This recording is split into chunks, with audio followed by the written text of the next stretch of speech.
We all follow it.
It's celebrating 246 years of independence. Men signed the Declaration of Independence. That was their it can cause them to lose their life if we had not been successful during the Revolutionary War. It would have been treason and they would have all been killed. But they thought that the idea of freedom was worth dying for, you see. And this flag is, they tell us not to let it touch the ground if we fly it at night. It should have light on it. It's just material, right? 3 colors, red, white, and blue. But it's the idea of it, that when people throw it down and stomp it, they're stomping the idea of freedom. And when they burn it, they burn the idea of what freedom means to freedom-loving people like me and you. It's pretty much a spit to our face. When we send athletes to the Olympics and they turn their back on their flag, anytime it's disgraced, they disgrace our country. What I say is if they don't like it, go somewhere else. And they'll be begging to come back because this is the greatest nation in the world. And I feel that the only reason why it is because the few people that still love God here in this great land, that He bestows blessings upon us, and we're still a nation, still a young nation. We've only been around 246. It sounds like a long time, but in the grand scheme of things, we're still just a baby compared to other nations. But we're in Ezekiel, and I didn't intend for today's sermon to have anything to do with the 4th of July, but it does. Talking about sins and sins of the father, today we'll look at 3 people. We'll look at a father, a son, and a grandson that Ezekiel is describing here, that God gives him the vision and the words to tell people that I can't help what my father done. I can't use that for an excuse to sin. And the next generation can't either. And so on and so on. And I thought, sitting here this morning, are we a perfect nation? No.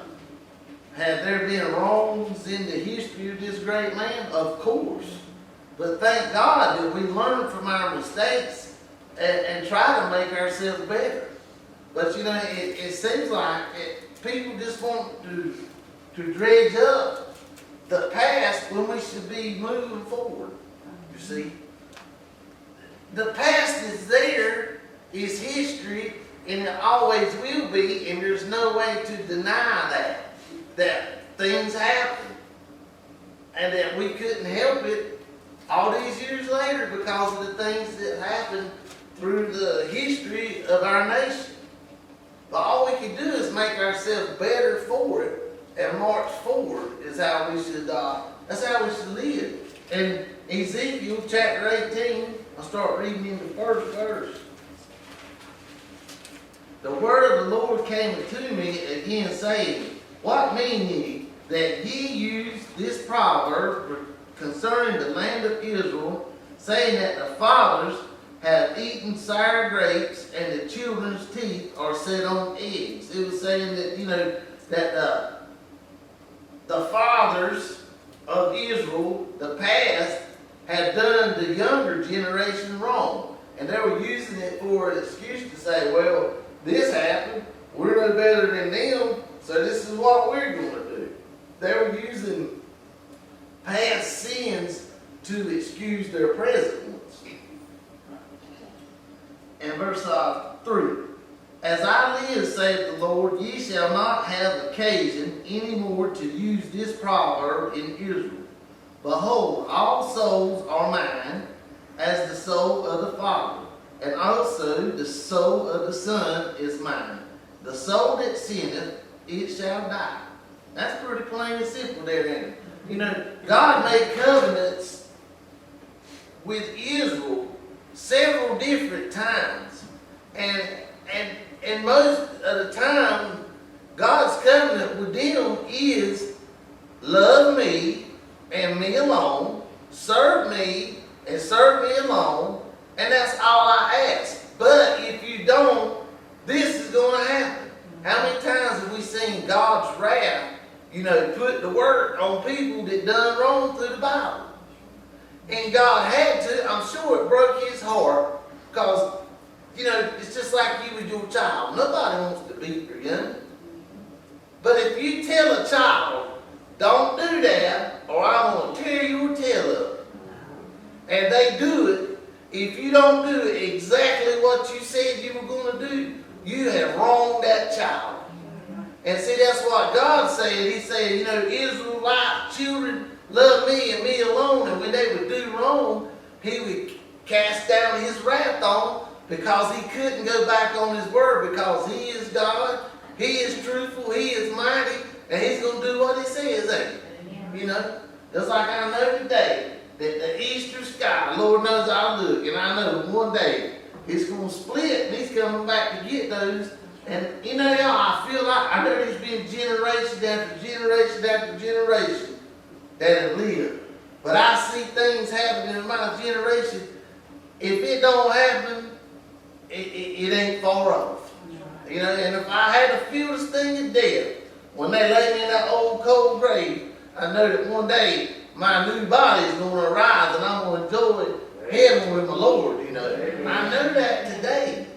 But God made a covenant with mankind in the garden, didn't he? He made a perfect place, and Adam and Eve messed it up. And so he had to do what he said he was going to do. He said man would live by the sweat of his brow and by what he could break out the ground with his hands. And that childbirth would be terrible pains on a woman. And that she would be under the man. That's the way God intended it. That's the way he done things when man sinned. Because he had a perfect plan there, but we messed it up. And if you ever ask yourself that question, well, why did God let us sin in the beginning? Why did he just stop us to do that? Why was the tree of knowledge even in the Garden of Eden?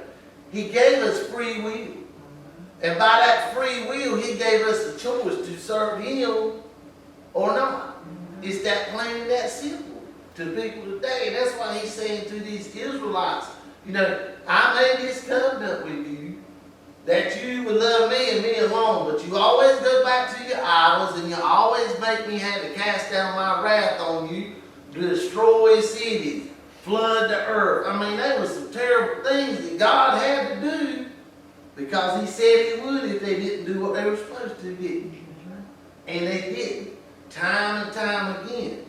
But you look at today, us in this technological age that we live in and all these things that we have, but sin's still sin. Man has not figured out a way to overcome sin by itself. It's only through the grace of God that we can overcome these things that the devil throws out in front of us as a stumbling block. It's only through the grace of God that we can do that. And people don't understand just how simple the truth of God is. Believe in me. Whosoever calleth upon my name shall be saved. It's just that simple. But mankind and all our technological, all our smartness and all these things, well, I think people are trying to make a heaven here on earth, and it's never going to happen. There's always going to be fighting. There's always going to be distress. There's going to always be these pestilences that bothers mankind. You'll never have heaven on earth, so don't ever fall for that lie that some of these religions throw out there. But let's look at these three men.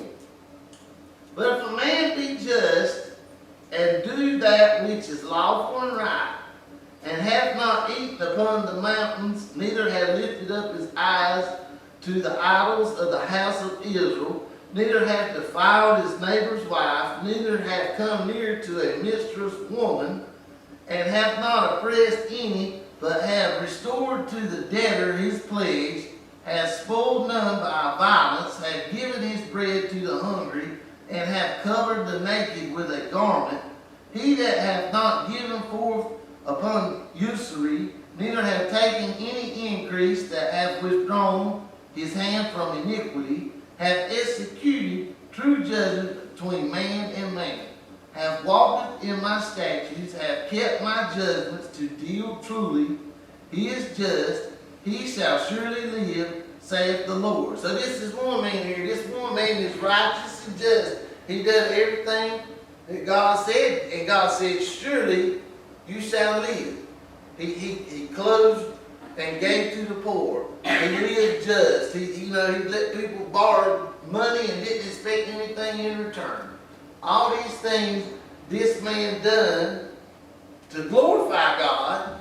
He done it, and God said he shall surely live. Now let's look at the next, his son. Let's see, what was that? Verse 9? 10. If he begat a son that is a robber, a shedder of blood, and doeth the like to any one of these things, and doeth any not of these things duties, but even hath eaten upon the mountain, and defiled his neighbor's wife, have oppressed the poor and needy, have spoiled by violence, have not restored the pledge, and have lifted upon his eyes to the idols, have committed abomination, have given forth upon usury, and have taken increase, shall he then live? He shall not live. He hath done all these abominations, he shall surely die, his blood shall be upon him. So they had a good man that had, sound like a terrible son. He took advantage of the poor. When he loaned, he expected interest in return. I thought about the banks. But that's wrong, man. They loan you a little bit of money, they want a whole bunch back. Or whatever. But, to loan someone money and not expect anything in return, that was probably a big thing back in that time. That was a big gesture of loving thy neighbor, like the Lord said, and not expecting anything in return. But this son of his, he took from the poor. If he loaned you money, he wanted interest back. And all these things that the son done. So that kind of just wiped out that the apple don't fall far from the tree deal. And we see today in our society, how many children have you ever seen that their parents act in a certain way, fill in the blank with whatever you want to, and it seems like that it just bleeds over to the children and the children's children. And they use that as an excuse to be the way that they are. Well, mom and daddy, well, my grandpa was this, he was the biggest moonshiner in the county. Mom and daddy was a drunk, so now I'm a drunk. You kind of figure that. So mankind has used the past sins to excuse what they do today. You see. When you got to just admonish, I think that's the right word, admire these people that overcome that break the chain. In this third man we're going to look at here, that's what he done. But the ones that can break the chain and withstand from that sin that has just brought pure destruction to his family and friends, and he's seen it firsthand and turns away from it, you got to admire that man, because the cards weren't in his favor. It seemed like when he was born, he was behind the 8 ball to start with. The world was just against him, but he overcame. And I think some of the guys that I went to high school with, they were good boys, because they hadn't been influenced by the world yet. But once they got influenced and went off to college or started, making their way through life, and they fell back on the ways that their mom and daddy done things, and it just drug them down. And Lord, I could give you so many examples. And I think, in one case, one that I know, his son was murdered.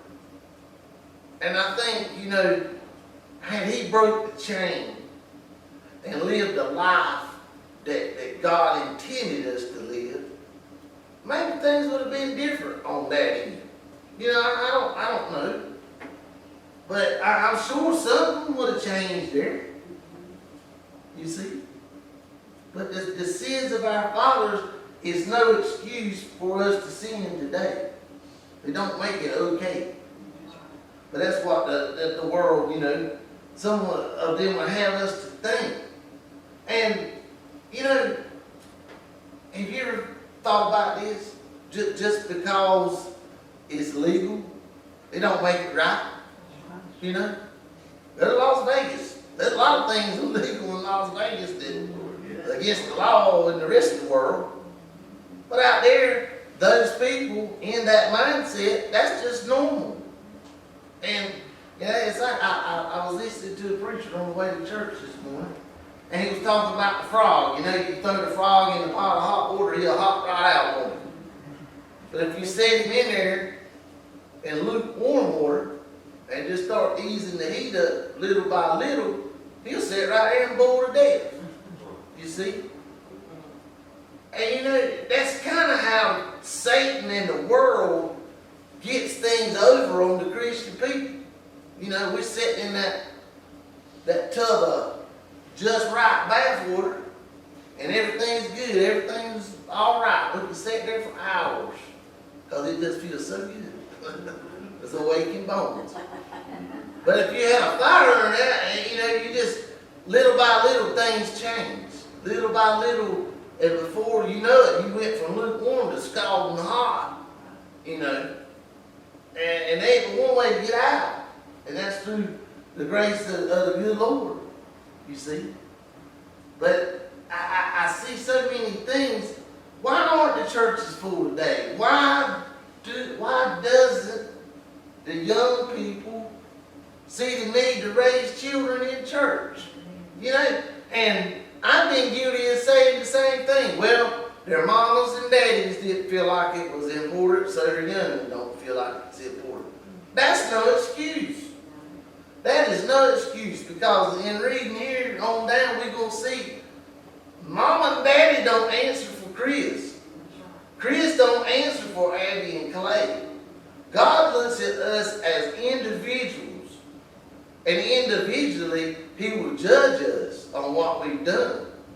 So no matter how great a thing my daddy might have done, if all I've been is just a sorry loser my whole life and done nothing for God, I don't stand a chance.